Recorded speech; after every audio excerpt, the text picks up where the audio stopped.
Hey folks, welcome back to the channel and welcome to this John Deere lawnmower. This is actually an LA 130 mower with the Briggs and Stratton 21 horsepower motor. What we're doing today is kind of interesting. This is kind of a first for me.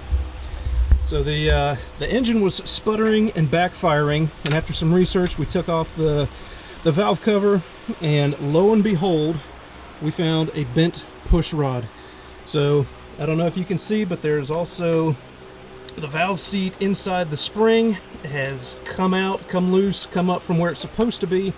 So we've got a new cylinder head that we're going to replace as well, and I wanted to show you guys how we're going to do that.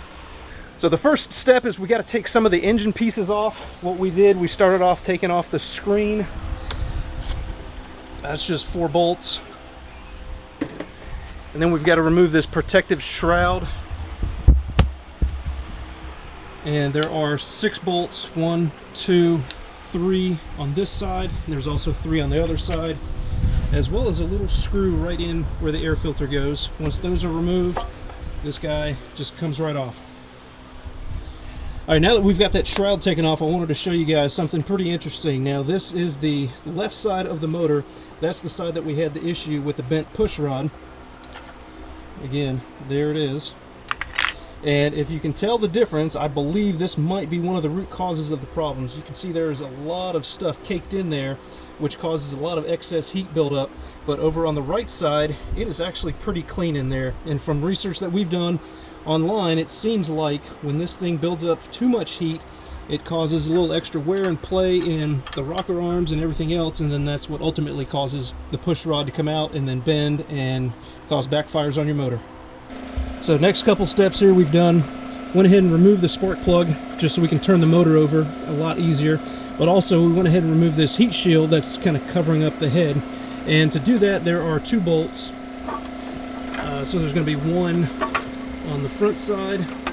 Actually, I'm sorry, 1 bolt, and then actually 1 little screw, which is underneath of the head, and it's kind of a pain. So if you've got somebody with small hands, you can reach up under there a little bit easier, but that's all that you need to do to take off that heat shield.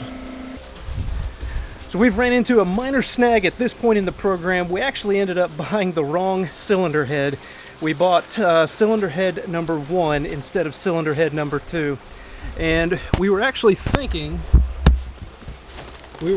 about trying to replace the valve guide seals, but it looks like they're pressed in to the actual cylinder head, so we didn't want to risk damaging the valve guides or anything else on the cylinder head itself.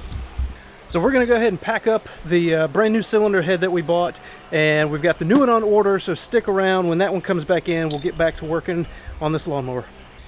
All right, we're back. We've got the new parts, the correct parts, and to show you the correct part number, there it is, 84001919. And again, that is actually not the part number. It may be a different part number for Briggs and Stratton, I don't know, but I will have the correct part number for this particular cylinder head that we ordered in the link down in the description below. It is for the non-discharge side of the motor.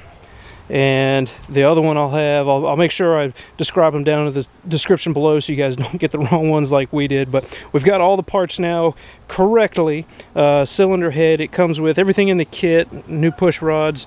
We've got our rockers. We just have to assemble these.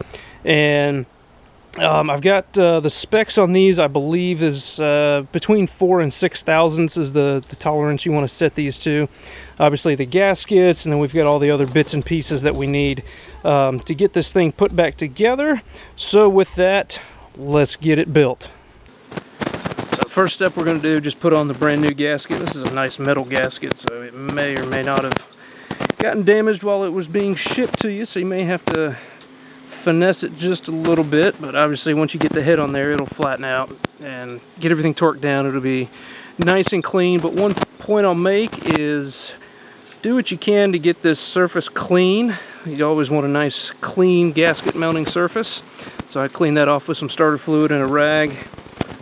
Same thing up here with the intake port, just get that nice and clean. Exhaust port was actually pretty clean, but went ahead and wiped that down as well.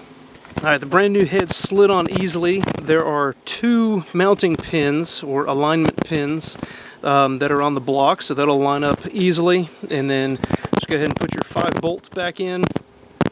One thing we did not do yet is put this gasket on for the intake, but we'll get that slid in there once I get these bolts put in, and then we'll bolt that just finger tight to hold that up for right now.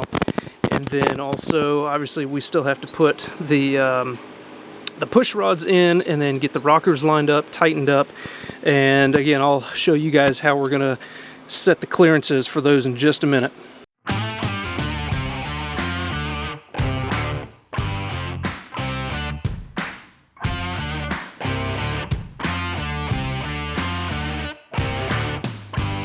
Now, real quickly where we're at now, so I've got the intake on, got the intake gasket in, and we were able, as you saw, I was able to slide that gasket in between the head and the manifold, and then just get those bolts started, hand tight those.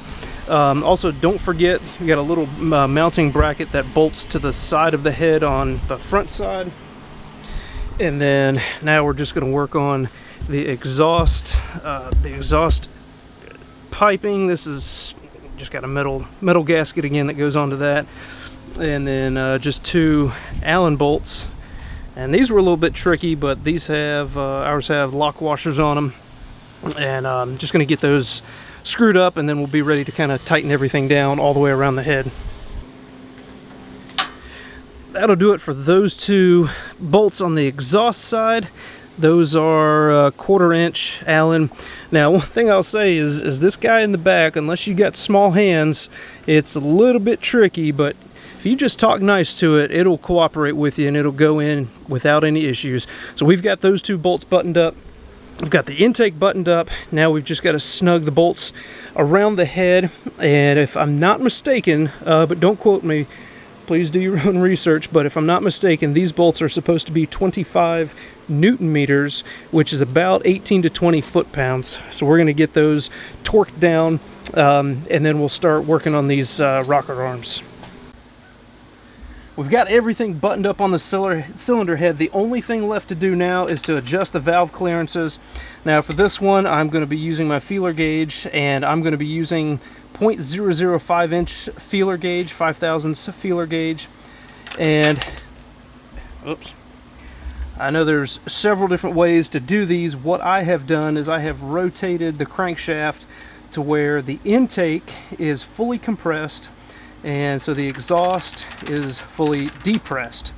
And I'm going to be using the Torx bit, and admittedly I don't have a 13 millimeter open box wrench, so I'm going to be doing this with a 13 millimeter socket wrench, and hopefully it doesn't move too much on me. But to adjust these, again, just make sure these are fully decompressed, whichever valve you're working on. You see we've got plenty of clearance there.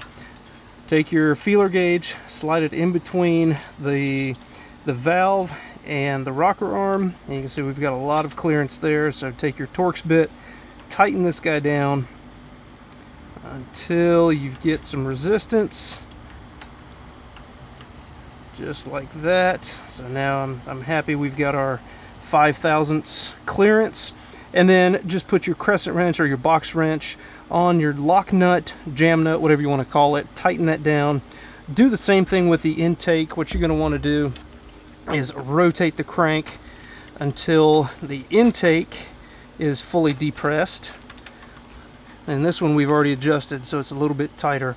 But same principle, wait till this one's fully decompressed, and then check with your feeler gauge. Make sure you got your 5/1000 clearance.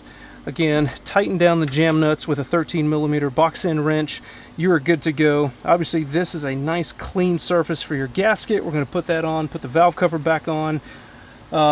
Get a couple other bits and pieces buttoned up here, but we'll be ready to go. We'll be ready to fire this thing up, and hopefully we don't have any interference. We don't have any backfires. We don't have anything go wrong. So hang tight. Hopefully this thing fires up first try, and we're off to cutting. Now, this is the moment we've all been waiting for, so we're going to see if this thing fires up on the first try, second try, third try, who knows what try. But Here's our new valve cover. Well, it's not new, but our new head, everything's all tightened up. Obviously, we still have the cover and everything to put on, but we're going to go ahead and fire it up, test fire, just to make sure everything looks good, sounds good, and hopefully it starts the first time.